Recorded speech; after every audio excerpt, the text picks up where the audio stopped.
Welcome to Make Shit Happen. Today, my guest is Lolita Guarin. Lolita is a stress management expert. Lolita also wrote a book called Crush Stress While You Work. Lolita, welcome to the show. How are you doing today? Well, thank you very much for inviting. I'm delighted to be here. Lolita, thank you for taking the drive. I know these are crazy times, and I really appreciate you coming in, and we keeping social distancing while we talk. So, Lolita, tell me a little bit about you. Tell us, our listeners, our people who are watching you, who are you, what you do. Tell us a little bit about this book that you wrote, Crush Stress While You Work. And right now, stress is so important. So, tell me a little bit about what you do. So, my full name is Lolita Guarin. And if you're wondering what is that soup of letters in the middle means, it's my maiden name. And I'm originally from Lithuania. And I came here in US back in 2000, and I came as an au pair. So I was a nanny, and 3 years old was my English teacher, because I came knowing very little English and knew actually French at school. So yeah, she will put her arms on her waist and said, "No, it's not put your socks on, put your socks on." And that's where I get all my English from. So if I say something, that's the 3 years old in me talking. But when I came here, obviously I wanted to achieve my American dream, and so I went to school, and then my parents came. They won a green card lottery, so they became residents, now they're citizens. It was just amazing that I just came in, and they, like, a month later, my mom calls and she's like, "Hey, how's it going?" And she's calling me, and that's very weird because back in the day it was very expensive to call to US. So I said, "Oh, okay, well, you're not crying and you're in a good mood. You won green card lottery, guys, did you?" And she said, "Yes, we did." So they came here. I'm very fortunate because I'm only one child, so it's very important for me to have my parents here. So then I stayed here instead of going back, as all au pairs should be going back. And so I went to school here and continued my studies. I already have a bachelor's degree in geography back from Lithuania. So I thought I can make some maps here, and the mapping software just became very popular here. So I went back to school, and that's where I met my husband. And we got married, and I went to work for the corporate America. And obviously, like all of us want to achieve American dream, we work very hard, overtime, and no lunches, weekends. And I wanted to prove myself to my supervisor that I can do more, and I wanted to learn more. So basically, I almost was working like 60 hours a week. Obviously, I had no time to exercise. My health was deteriorating. What I would eat, donuts and leftover pizza in the lunchroom. And it got to the point that I was so stressed out that my body just couldn't take it anymore. I just dropped on the floor in the kitchen in the middle of the night and had to be rushed to emergency room. Wow. Because it's just the stress, the hormones, everything is just and that was the diagnosis. I mean, I'm a young person. It's like, how could this happen to me? And I had friends, they will say, "Oh, come on, just go to the doctor. They will give you some pill and you'll be fine." And I'm like, well, I don't want to medicate myself. I mean, it has to be a better way. Obviously, we live with stress all our lives through all generations, right? And so I started looking for ways how you can manage your stress naturally, and it doesn't take you that much time to do it, and you don't end up collapsing at the end of it. And so I had lots of books, workshops, teaching, coaching, anything, and I was so passionate to share this information with others because I started applying during my day, and of course the results were amazing because I didn't collapse at the end of it, and I was productive. And I was like, wow, actually, if I'll take break and I take care of myself, I can do better my job. I could be a better person. I could have more patience towards my spouse, towards my friends. And so I remember I was in some party, and a lady says, "You have so much to give. You should be a coach." And I'm like, "Coach? Never thought about that." So I thought that would be a great idea. I love teaching others and to share how I can, let all of this knowledge out so we all can just be less stressed. And so I got certified as a life coach and also stress coach. And I started coaching clients, and this is how this book came along, because every time when I start the coaching, we do the test, the test. I want to see where are the stress levels, and what's the goal, and then I will give them advices what to do. But I realized that just repeat myself over and over. So I created a book, Crush Stress While You Work. It's full of tips and tricks, and it's just a really good book for someone just pick up and say, I kind of feel I could use some stress relief right now. You just can pick up the book and you can just flip through pages, read something that doesn't even take you that much to read, and just apply it. And I believe her, and you don't have to spend all your day on stress managing. I have clients who they say, oh, I don't have time for this. It's like, yes, you do. I mean, just closing your eyes for 2 minutes, you can do this. It's only just takes that you need to take action. So you need to shift your priorities, but if you cannot help yourself, nobody else can help you. More than that, I have clients that say, oh, I cannot find any time. My priority is my family. And I'm like, okay, so let's just say you're not going to take care of your stress. You're going to get yourself sick. Then you're going to be in the hospital. Who's going to take care of the family then? So by investing that time in your well-being, you're helping your family and those that you love. Yeah, so basically what you are telling your clients is like, take care of yourself, then otherwise no one is going to take care of family. It's like when you're in the plane and the air hostess say, put the mask on before you help the other person. And Exactly. that is so true in a lot of aspects of life. Sometimes we don't understand that, you can't, if someone is drowning, you're trying to assist them. Well, first you want to save yourself. So that's basically what you wanted. Your message was to, or it is to a lot of your clients, say, hey, save yourself first so you can help your loved ones.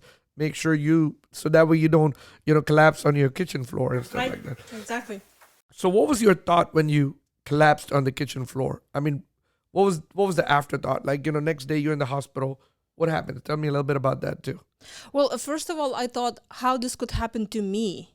And for some reason, I thought that, just old people get sick, and I will never get there, and I'm still young. I can go and I can push myself forward, and I don't need to sleep 7 hours at night. I don't Yeah. need to eat healthy. I can make this. I can do this, and that was a surprise to me. And I realized, whoops, I'm actually really pushed too hard.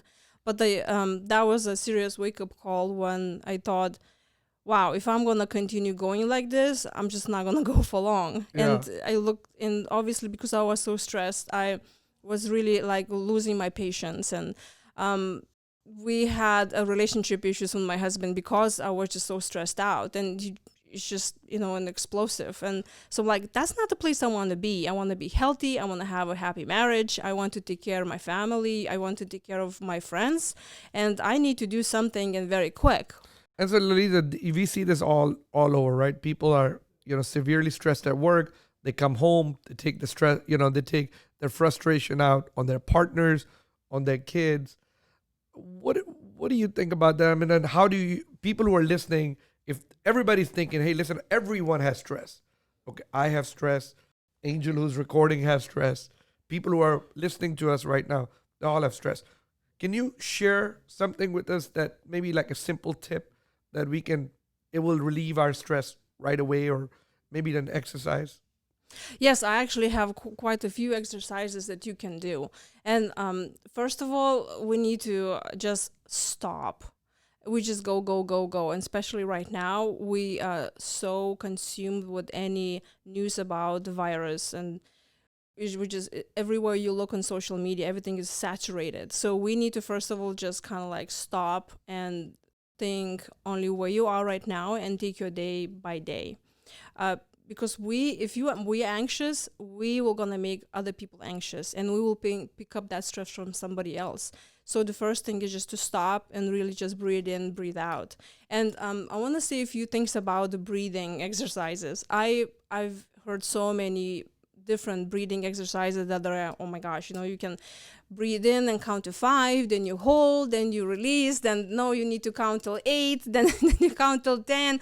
I realized one thing: it really depends on how big are your lungs and how fast you can count. As long as you breathe in deeply and then breathe out, just do 5 or to 10 times, you automatically will feel more relaxed, because when you breathe in, the oxygen reaches your brain, and also it slows down your heartbeat. So just breathing in and breathing out and just stopping right there, it will give you a quick, fast release. Of course, a relief not for the not like you're just gonna this is not a drug, it's just gonna knock you out, but you just need to stop it. But another thing what we all stressing out about is your thoughts, because the thought is such a thing. It's like a train.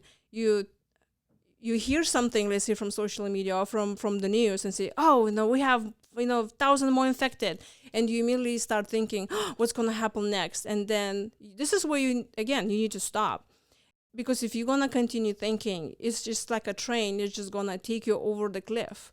And so what I recommend is to have some sort of like a stress management tool that you can use that has to do how to manage your thoughts. So, for example, as soon as I start going the negative way, I repeat to myself my affirmation. Now, affirmation is something that you tell yourself that starts I am, and then you attach some word that inspires you, or who do you want to be. So, for example, I say, I am calm, collected, confident, and in control. And then I just repeat myself this. And really, all of this information doesn't have to be exactly what I just said, the words. Everyone has their own priorities and how they feel, what the place they want to be. And whatever you can add at the end of I am. Yes. And you just repeat that sentence. And why do you want to repeat this? Because as soon you're going to stop repeating, the negative thoughts will come back again. So you need to repeat something over and over until you feel like you're safe and you can come out of that bubble and say, okay, now I can move on with my day. And again, that could be affirmation, or you can read your favorite verse, or a Bible, a verse or something that inspires you, but it has to be positive, and also there are some sentences like for example, the Ho'oponopono, it says pretty much, I love you, I'm sorry, please forgive me, thank you. And you just repeat the same words over and over. They are positive words, and then you repeat them.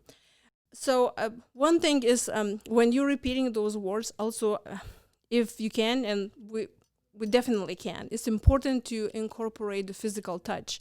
The brain loves the touch. You know how kids, when they're upset, they run for the hug? They want to be comforted.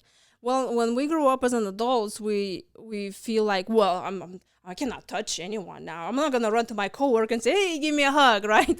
Or for God forbids, if I'm going to touch myself, my gosh, this is just going to be so bad.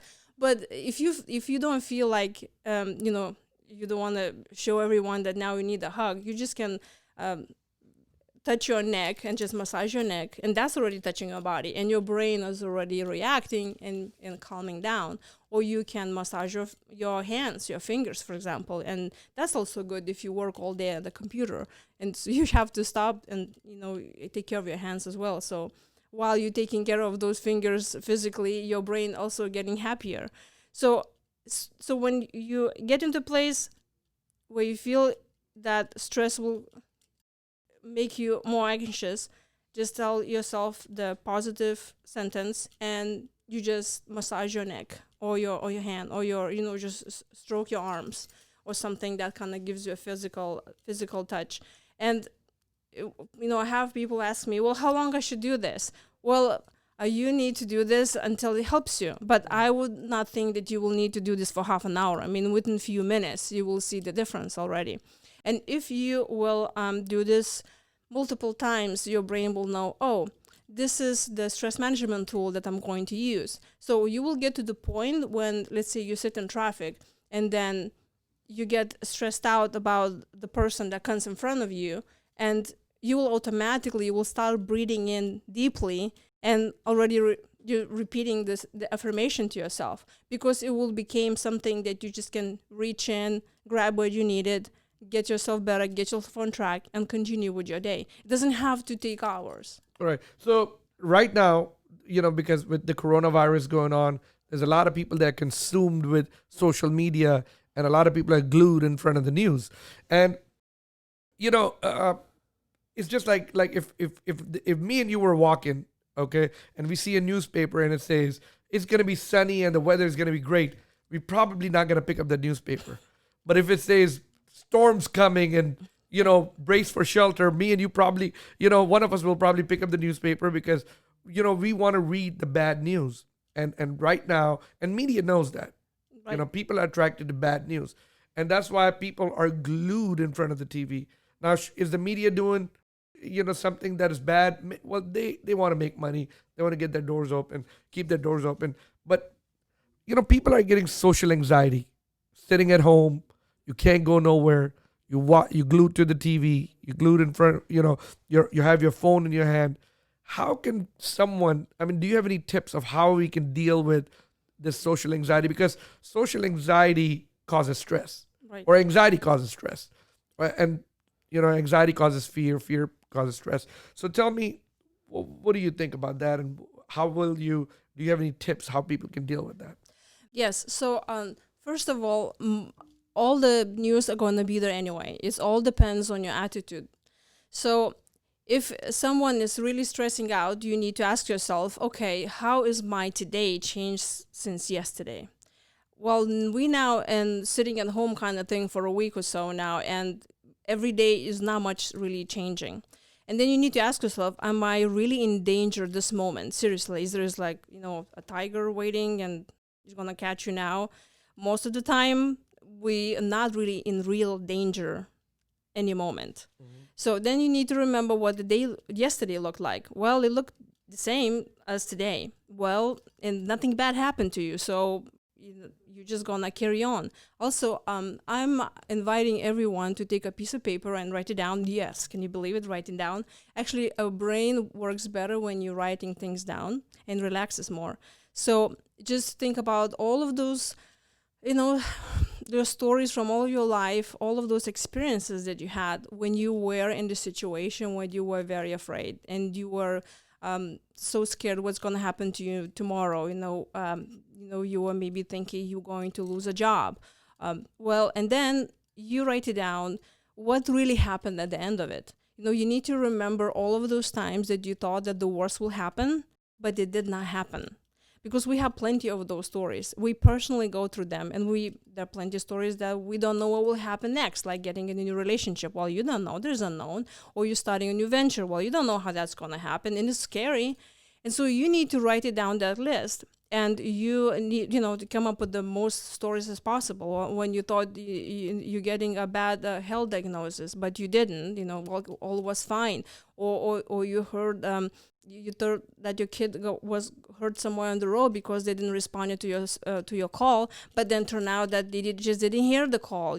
So there's so many worries every day that we personally one by one experience, but we don't think about it as a very big deal because right now we're just kind of all in the fear collectively. So it becomes a big deal because we belong to a group. We are humans that love to be feeling safe in the more people, the better. And now everyone is scared, so we feel, wow, there's no way for me to go if I need help. But we are here for each other. We just need to realize that this stress, we always deal all the time. We just don't have to multiply it and making such a big deal out of it. It is a big deal, but we still can control it. Because if you will just scare yourself, you will be more scared and it's just not going to go anywhere. Really worrying, another tip. If you go during the day and you start feeling you will start worry about your kids, your health, your parents, your job, all of this, write it down on a piece of paper and then tell yourself, okay, every day at 3 p.m. for 15 minutes, I'm going to worry. So now, which is only 10 o'clock, you're going to tell yourself, alrighty, I'm afraid I will not have a job tomorrow. I'm going to write it down on a piece of paper and I'm going to put it aside. Now comes 3 o'clock, I'm going to sit down, I'm going to look at the list and I'm going to think, okay, that's what they wrote. I'm going to be, I'm afraid about that. Okay, so what I'm going to do about that? Worry, okay. If you're going to worry, that's not going to really make any difference except you will make yourself more sick and stressed out. So that means to change that, you need to take action. So, for example, let's say that someone is worried that I won't have a job anymore.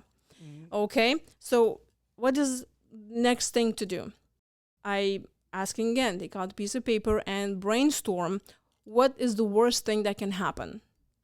Just what's the worst thing? Okay, you're going to lose your job. All right. So then what are you going to do? Maybe you'll ask some friends for help after we all done with this pandemic. Will you cash out some savings? Hopefully stock market will come back so you can cash some 401k or something. What is the worst case scenario? Like, okay, maybe what's the worst case scenario? Okay, then I pick up my kids and go back to my mom and dad, and then we're gonna sell the house. And of course, but then all of this time, looks very scary. But as you are telling this to yourself, you're facing it. So then it's like, oh, I still will survive. You kind of go through those motions of, I still will survive. We will be okay. And then when you get and you prepare yourself, what I will do if the worst comes to worst, then you feel more safe because I already have a plan. I think we can make this. And if you feel like, oh my gosh, I'm not going to make this, I don't know what to do, then this is the moment when you need to ask for help. Then you need to reach out to your friends, to your family, go online, Google something up, how to prepare yourself for the future, financial future, how to make your immune system healthier. Address those fears and take action. Because if you're just going to sit and worry about it, you're just making yourself sick, literally. Right. So just take action, make a plan. And then when you already have a plan for the worst case scenario, you're good. It's kind of like, we live in Houston, so they say hurricane's coming. We already know what that means, right? You go to the store, get some food, get some water, and then you hunker in.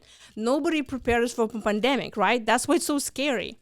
But if you will think about it, okay, what's the worst case scenario? What is my hurricane in my life? Then prepare, get your food, get your crackers, get your cans, and there you go. So when you're already prepared, it doesn't look that scary. It's the same like in Houston area. Oh, here's another hurricane coming. We're already prepared. We already know. We're not that scared. We're used to it. So if you really look at it that way, the more safety you will give yourself, the more feeling of that you are in control, the less stressed you will be. Right. So... And like, exactly what you touched at, a lot of people are scared about, am I going to have a job? Am I going to have a house?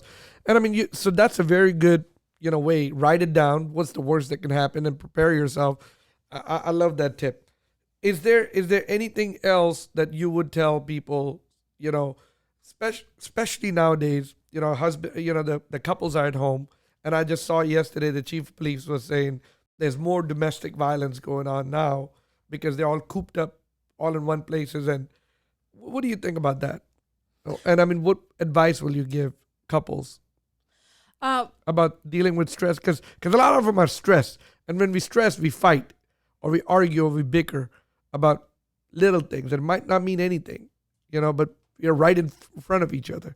So what would you tell people? Well, first of all, we need to remember that we're all doing the best at the given moment for what we have. And I don't think that there is a person that thinks, oh, you know what, I'm going to go in now and shout at my wife because, well, you know what, it feels good. No, probably it's not, because it's all coming from being fearful about themselves. And if when you're feeling you're not in control, you will attack other people verbally or physically just to make yourself feel better. First of all, for those who are at home and they are physically hurt, they should ask for help. There is no reason, pandemic or not pandemic, that they should be staying where they are and being hurt. That's just no way. They have to get themselves out of there. Mm-hmm. But overall, we need to tell ourselves we're doing the best we can at the moment, but also be more forgiving to yourself and others. First, majority of people love to have their own rules, and has to be my way or the highway. Well, this is the time when you need to ask yourself, is it really worth it for me today to have a fight for something that's probably not going to matter a week from now? And I tell my clients how not to get in arguments or how to not get upset about something that happens in front of you. Ask yourself a question. Will this matter in 5 years? Majority of things not gonna matter. It's like if your child wants cereal for dinner, will that matter in 5 years? No, not. So maybe you just let it go and say, okay, it's okay if you have a cereal, but that made that child happy for the moment, and then it's less stress. You don't have to think what you're gonna do for dinner because they already made a decision on themselves. And what comes for living in relationships, first you need to realize that the other person also very scared and they don't know what to do, and we just need to let that go, and or even stop and say, I'm sorry you feel this way, we all in this together, we also afraid right now, but we'll get this through. But just getting in an argument, it will get us nowhere. You have to have forgiveness for others and for yourself. You have to be not that hard. I know also lots of people right now, they have very high standards and they're like, I have to perform my work. My kids still need to do the activities. I need to exercise. I cannot go to the gym. Oh my gosh. Well, you know what? You need to just relax a little and say, no, it's not a big deal. So anytime that you get in any argument, you need to wait. Is it really a big deal? Is it really a big deal? Of course, if somebody is hurting you, that is a big deal. So you need to ask for help. But if it is a matter of one will go while we eat something or something very stupid, just let it go, because it's not worth it. All of this will pass, and then we'll remember ourselves as, wow, we lived through this. But it's also important that to realize that all of this, in a way, bringing us together, because now we can see the people we love 24/7 is, oh my gosh, we have to see them now. But in a way, when you have your kids, you can see how they're growing. Wow, now you have that time. Because I remember you used to maybe sit at work and think, oh, I wish I could go my son playing soccer. Well, now you have that time to actually see your son. So we need to look for silver lining on all of this situation, and there are people I know that are single and they're at home and they're like, oh, I'm just so lonely. And I'm like, why don't you just spend all of this time, what you used to spend going to work, sitting in traffic, learn a new foreign language, or maybe you need to write a book that always you were telling me about, so you need to find what is the silver lining out of this. Because if we just gonna hop on a train of anger and fear, it's just gonna take us down the cliff, and it's just not going to be a time that we want to remember of, wow, that was really hard. We should remember this. We stood together by each other's side, we helped the community, and we went through this. Yeah, if someone that is true. Find the silver lining. If someone say, I wish I can go somewhere and be by myself, now is the time. Exactly. You want to read a book, you want to catch up on sleep. So yeah, I totally agree with that. So let me ask you a question, and I'm going to shift gears a little bit. When you wrote this book, what were you, and that's because you just said if someone wants to write a book, they should write a book. What will your advice be if someone wants to write a book? When you wrote it, what did you think about it? Did you know what you were going to write about? How did that take place? Well, first you need to know why you're writing the book and Okay. who is this for. What's your audience, and then also you need to just sit down and brainstorm all the things that you're going to put in there. If you wrote only 2 pages, that's not a book. That's just an article. So if someone as an expert that has hours and hours to talk about, this means you can put that all in the book. So it really depends how much you have to say and what your audience is, and just get to it.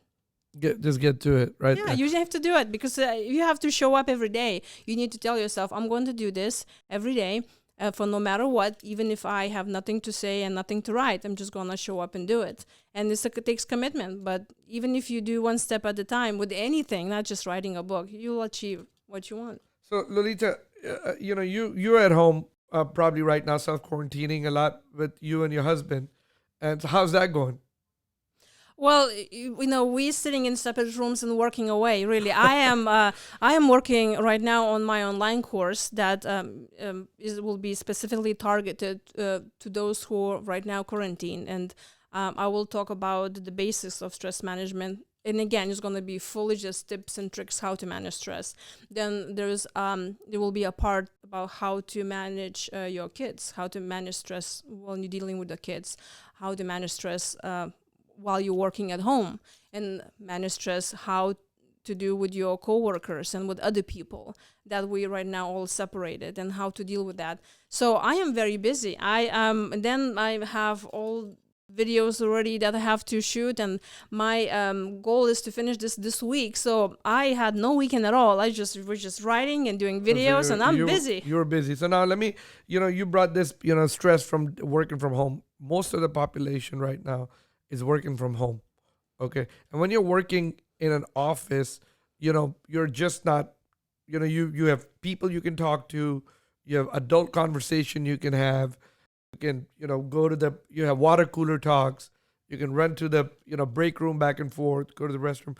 When you're working at home, sometimes it can become lonely. And then you got your kids right there, you got your wife right there, you're on the Zoom call, or you have, video conferencing going and your kids are coming right there. And this, and even if you're, have a room closed or something, but sometimes, you cannot control sometimes the audio level of what your kids are doing. And it can get very stressful for some people.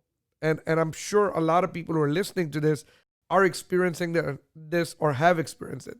What is your advice for them?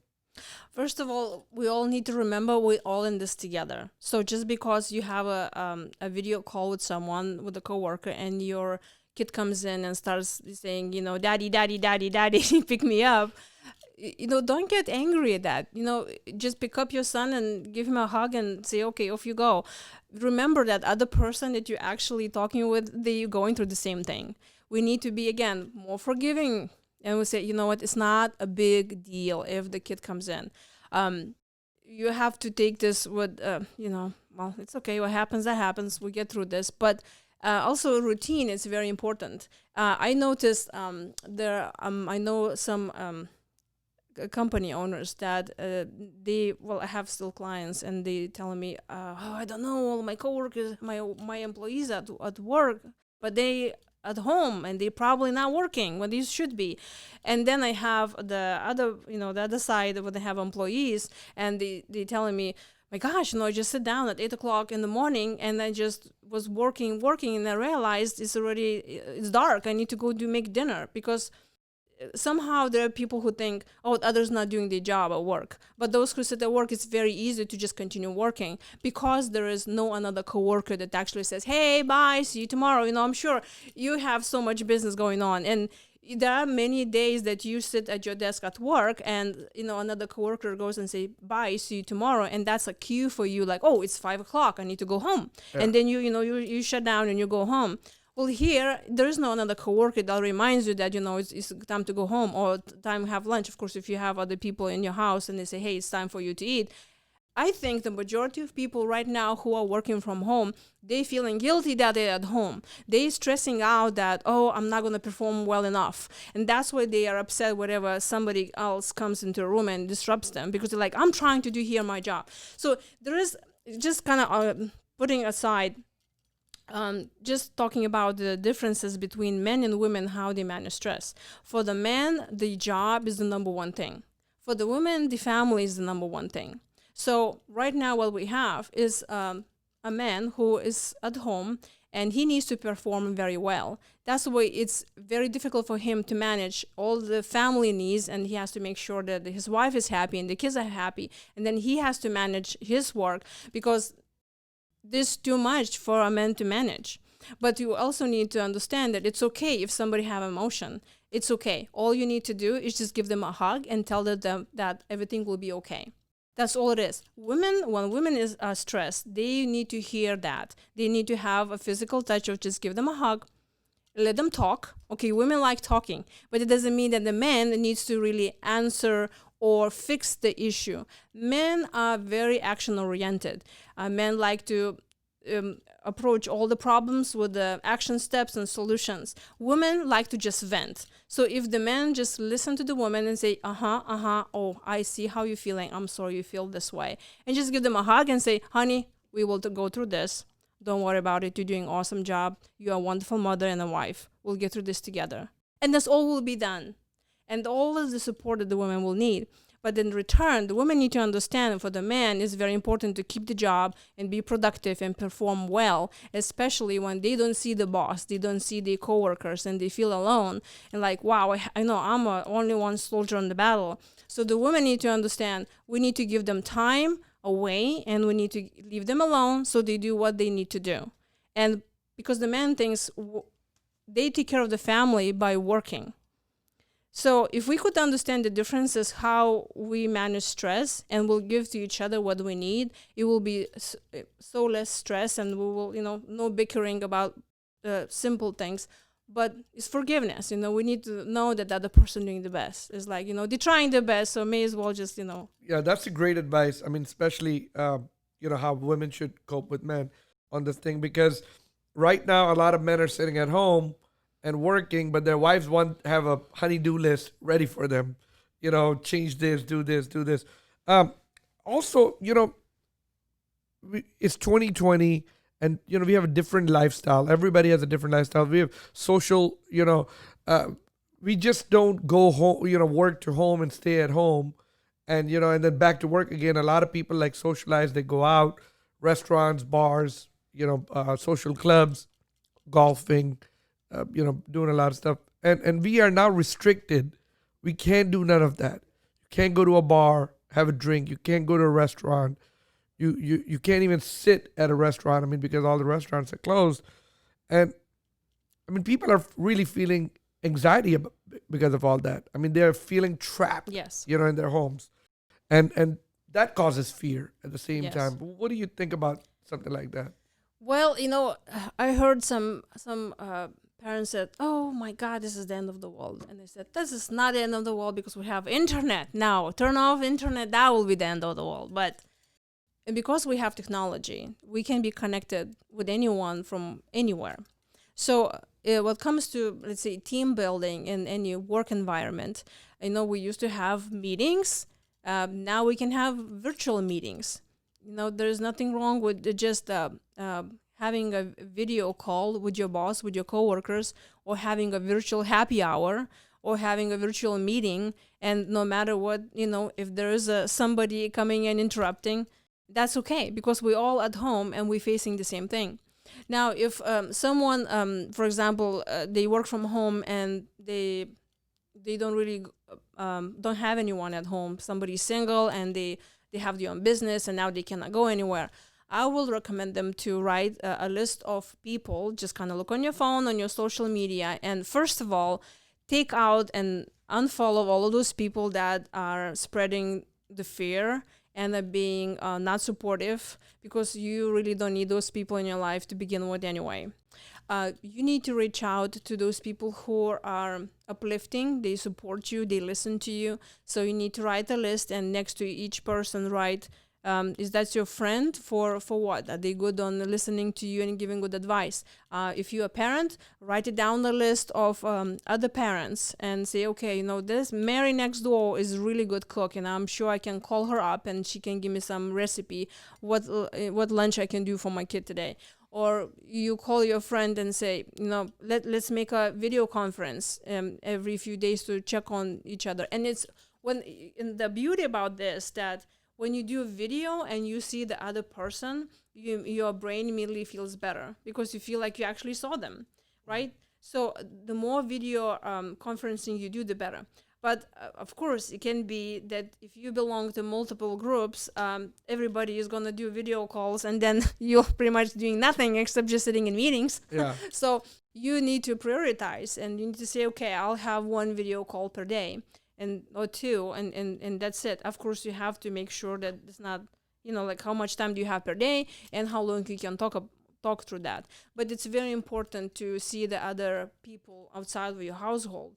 And video calls, FaceTime, that's the way to go. I mean, there's plenty of now birthday parties that happening virtually, happy hours, and book readers clubs that meeting, and you just pour yourself a drink and sit in front of the camera, and then you laugh with other people and you feel like you actually visited them. Gotcha.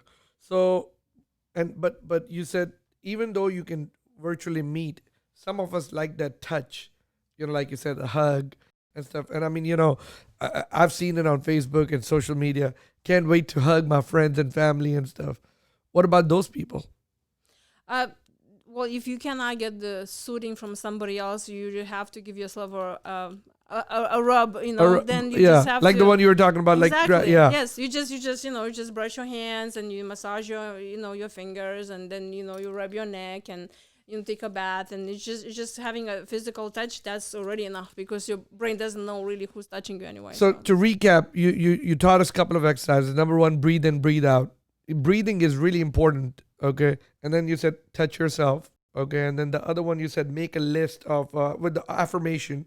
Start with I am, and then also write a list of people, and reach out to them who are good listeners, uplifting, and delete the negative people out of your thing. Right. So those are a couple of good exercises that that anybody should be able to practice this right now at that time. Now, what do you think about people who are just constantly eating because they're afraid, or they're depressed because they can't go out, or just drinking their life away? What do you think about that? And there's a lot of people who are doing that right now. Yes, and that's my dad works at the Kroger's, and he sees how many people buy stuff, and he says we have plenty of food, but it's just disappearing so fast because all people do is just eat all day. Yeah. And so eating, obviously, it is that we're trying to compensate for something that we don't have, is the anxiety. But to be honest, I cannot talk much about food because I'm not health coach. There are plenty of advices online that people are experts that they can share tips and tricks, what to do, how to keep yourself away from refrigerator. What about alcoholic drinks? Well, there are people who say alcohol is good, and there are people who say alcohol is very bad for you. So it's really I cannot tell somebody don't, because if I ask my mom thinks 2 glasses of wine every night, that's fine. Yeah. And I have a coworker just, that is like, there's no way you're going to have 1 glass because that's already too much. So it really depends on the personal preference, but you really need to imagine yourself what will become of you in that month when you come out finally. It's like, where do you want to be? And I have a friend, she said her goal is to have a perfect figure by the time she comes back to work, because this is the time when nobody sees her for a whole month, right? Well, so it's like, now I'm going to work out, I'm going to get on a diet, and I'm going to come out perfect figure. This is what I've been doing. So silver lining. Yeah. So, if someone, I think what's for me is visual is very important. And if you kind of hate yourself going to the refrigerator and keep on eating, first of all, don't buy the food that you don't want to eat. Why do kids eat junk food? Because the pantry is full of junk food. Exactly. It's like if you put it there, it's going to be there. I think that we now not supposed to be going in the street should be a good thing, because if you cannot really go to the store and get some things, then you're not going to have it in your pantry. So that's mean you're not going to eat it. But also put a picture of a great figure or somebody all build up body and whatever that will inspire you, and just glue it on the fridge door. Like, so every time you're gonna go to the fridge, you're gonna see that image and say, I really want to be like that, so I'm not gonna eat that cookie now. And there are plenty of tips how to manage not eating online, and it's just somebody just Google that up and they can get lots of advices. Definitely. So Lolita, I really appreciate you taking this time. We all keeping social distancing, and I mean this. If there was like something that you would say, okay, you know what, I wanna talk about that today and give a message to people. All this going on right now, what would be your message? You need to be kind to yourself and others. You would be kind to yourself and others. Yes. And tell me, elaborate on that for me. You have to remember that we're doing the best that we can, as I mentioned before, and everybody else also going through the same thing. And more than that, if you feel anxious and stressed out, giving to others, it really gives you a good feeling. We all like when we receive gifts or some compliments and such. But when you give to others, then you feel so much better. So instead of stressing out and thinking how I'm going to get through this, think how you can help others in your community. Maybe you the one who needs to check on your single friends and call them up and say, hey, how are you doing? Maybe you need to call a friend you haven't talked in a while and say, hey, I know you're living in New York. How are you holding up there? Just reach out to others and give your attention to others. And then you will feel so much fuller and less stressed out because you're in control and you need. And you'll just kind of rise above the fear. And I think that's what we should be. Awesome. At the end of all my shows, I always ask people to share 3 things with me that they will share with the world or the future generation. If everything was gone, these are 3 things, 3, tips, 3, something like advice. So you shared that one. Give me 2 more if you can, please. The advice after this pandemic is over? When general, yes. Or after this pandemic is over. Or let's just say if there was no pandemic, what would, like, a way to live or something like that? Oh, well, you have to take care of yourself first before you take care of others. That was one big thing for me, because I always thought that the more I sacrifice myself, the more things get better, but it's not. If you want to take care of those that you love, you need to take care of yourself first. That's awesome. Third one. The third one, you need to have faith that you will get through this.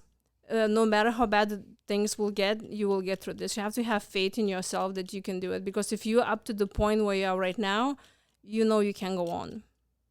I love that one. I love that one. Have faith in yourself that you'll get through this. And do you mind elaborating on that a little bit? I think you could talk a little bit about that more because that's such a strong thing because we go through every stage of life. We always go through something and we think it's going to be over. If your boyfriend is going to leave you or your girlfriend or your wife, you just think life is over, right? Your kid gets into a little accident or you have to take your kid to a doctor or something.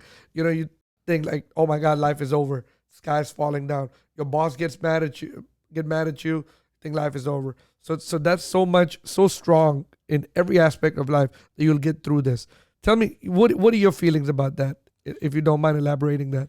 So I think it's very natural for us to worry about things because that just comes to our survival. We always want to make sure we prepare for the worst, but we need to talk to our brain because believe it or not all our thoughts are true.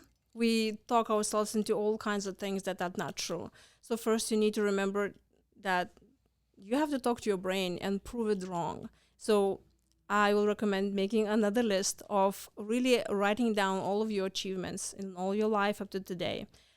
Getting driver license, getting through elementary school, anything, anything that you think that's an achievement. And no, there is no small thing. Because for you, some victory can look, it was easy. I just got into college because I had good grades.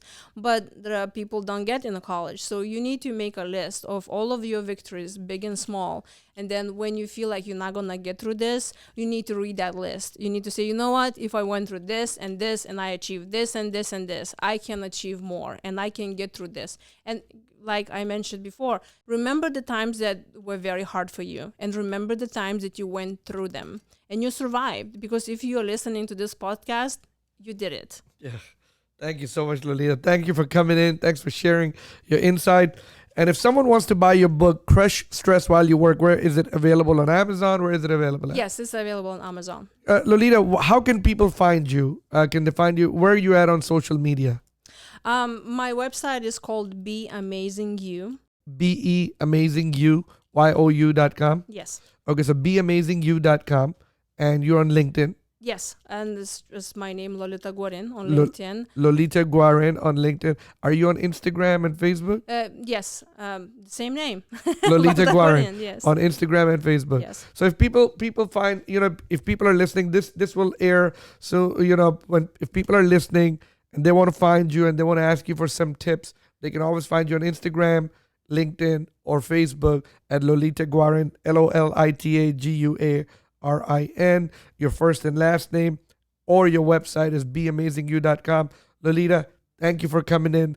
This was such a great episode for a lot of my listeners. Thank you. Thank you for inviting me. Thank you. And this was great.